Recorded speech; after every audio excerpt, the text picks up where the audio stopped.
Hey folks, in this video I'm going to take you through how to use Illustrator to create a cookie using some basic shape tools. So the first thing we're going to do is use the ellipse tool, which is Illustrator Talk for circles, to create a circle. So that lives in the shape area, so yours is probably defaulted to rectangle. So to see all the other shapes in there, you can right click on the tool and find ellipse, or you can press the shortcut on your keyboard L. So just press the letter L and it will activate this tool. Now to get a perfect circle, I'm going to hold shift before I start drawing. So hold shift the entire time, click and then drag. And that gives you a perfect circle. If you don't hold shift and you click and drag, you're going to get ellipses. You can draw them to whatever proportions you like. That has its own purpose. In this case, I'd like a circle. If you draw something you're not happy with, you can either click on it and delete it or Control Z to undo. The other thing that will happen is you could potentially just click once and you can actually put in dimensions that you want for your shape that you're drawing. If you decide later on that you do want specific dimensions for something that you've drawn, with it selected, you're going to go over to the width and height over here and you can actually adjust that manually. So if you want something to be bigger than you drew it, you can adjust the width and the height there.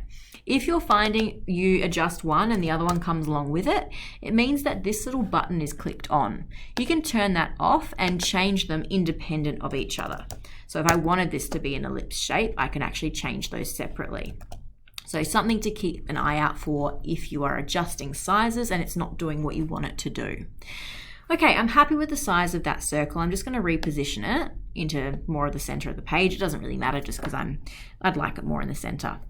The next thing I want to do is make this look a bit more cookie colored. So with that shape selected, if you happen to have clicked off of it, you can choose your selection arrow and click on it to activate it. You'll see we have an appearance section in our properties. Fill tells us what color it's shaded in with. Stroke tells us what color and thickness the outline is, and opacity is how see-through something is. So you can play around with all of those as you like. In this case, I'm going to turn the stroke off by clicking on the black button and turning it off. So the white with the red line through it means off. I'm then going to click on the color next to fill, and I'm going to change that to a more cookie color. You can choose one of the swatches that's already there, or you can make your own custom color with the color mixer, or even put in a hex code. So you could go to Adobe Color Wheel or the Canva Color Wheel and find a brown or whatever color that you like, and you can actually copy the hex code and put that in, and that's going to copy it exactly. I'm happy with the swatches in this case though. That one's totally fine for a cookie for me. I'm going to click off of that now. Okay, the next thing I want to do with this cookie is make it look like someone's taken some bites out of it. So I'm going to draw a few more ellipses. I'm going to head back to my ellipse tool and I'm going to draw some of those. I'm going to draw them kind of overlapping each other, and I'm going to draw them all sort of roughly different sizes.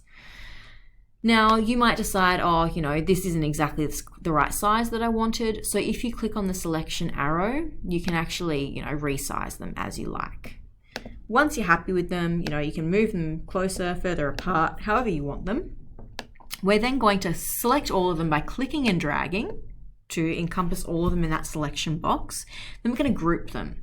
You can either click this button here or Control G on your keyboard.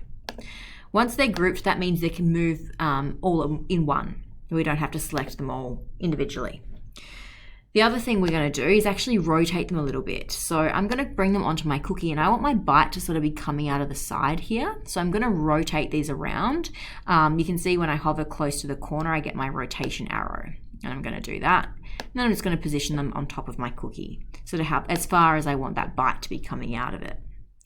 Now, the next thing we need to do here is take that bite out of the cookie.